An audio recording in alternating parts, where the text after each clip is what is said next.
Inumpirma ito ng Department of Education Undersecretary at spokesperson Annalyn Sevilla noong Huwebes,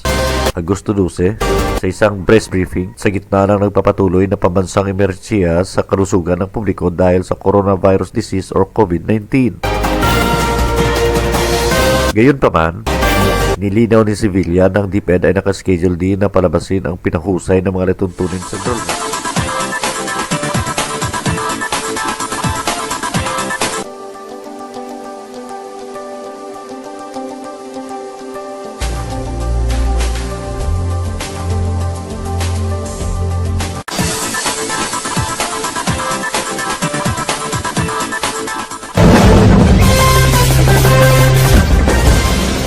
Ang plano ng DepEd sa binagong proseso ng enrollment magsimula sa August 16.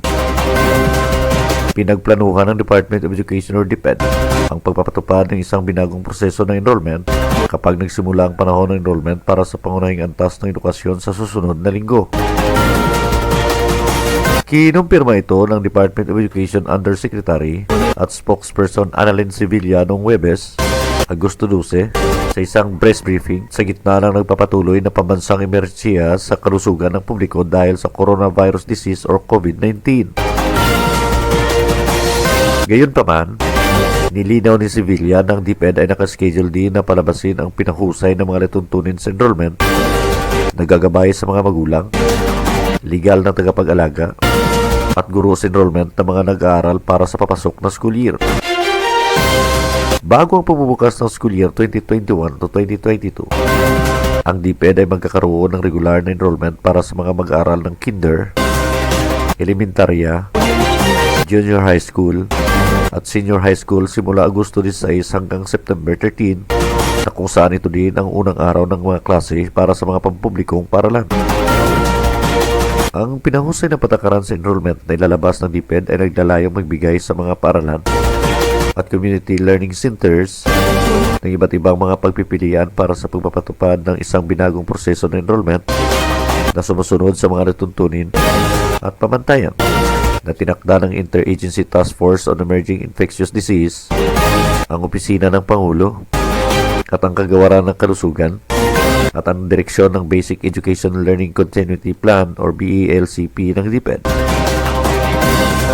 Nakatakda ang DepEd na mag-issue ng pinahusay na patakaran sa enrollment upang magbigay ng gabay sa mga pinuno ng paaralan, guro at magulang,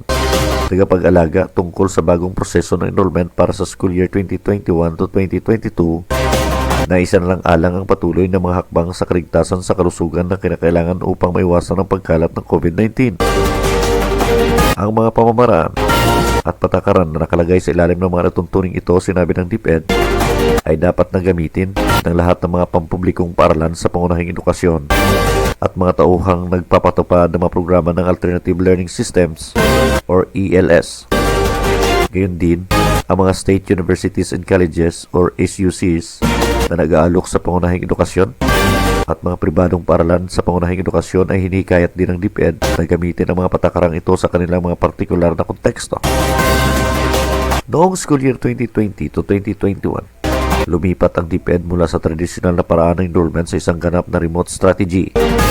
Habang ang proseso ng remote na enrollment ay tunuturing na isang tagumpay, sinabi ng DepEd na mayroon ding mga issue at hamon na nakasalubong noong nakarang taon ng pag-aaral. Nilalayo ng pinahusay ng mga lituntunin sa enrollment. Natugunan ng mga hamon na ito upang matiyak ang isang maayos na proseso ng enrollment sa darating na school year. Inaasahan din ang patakaran na mag-alok ng isang saklaw ng mga pagpipilian na nauugnay sa enrollment ng mga mag-aaral para sa lahat ng mga pampublikong paaralan sa pangunahing edukasyon at mga programa ng alternative learning system sa buong bansa. Bukod dito, hinahangad din ng mga lituntunin sa enrollment na matiyak ang patuloy na pag-access sa mga pagkakataon sa pag-aaral sa pamamagitan ng pagsasagawa ng proseso ng enrollment na mahusay, ligtas at naayon sa minimum na pamantayan sa kalusugan at kaligtasan. Sa isang pahayag na inilabas ng DepEd noong Agosto 17, sinabi ng DepEd na tinapos na nito ang school calendar para sa school year 2021 to 2022 na magtatampok pa rin ng isang blended learning approach sa paghatid ng pangunahing edukasyon. Nanindigan din ng DepEd na ang pagsasagawa ng mga klase sa harapan or face-to-face nabahagya man o buong sukatan, ay hindi pa rin papayagang hindi payagan ni Pangulong Duterte. Tiniyak din ng departamento na ito ay magpapatuloy na matuto at makabago mula sa nakaraang taon ng pagharap sa pandaigdigang krisis habang ang bansa ay nakaharap sa isa pang taon ng pag-aaral sa ilalim ng tinaguriang bagong normal.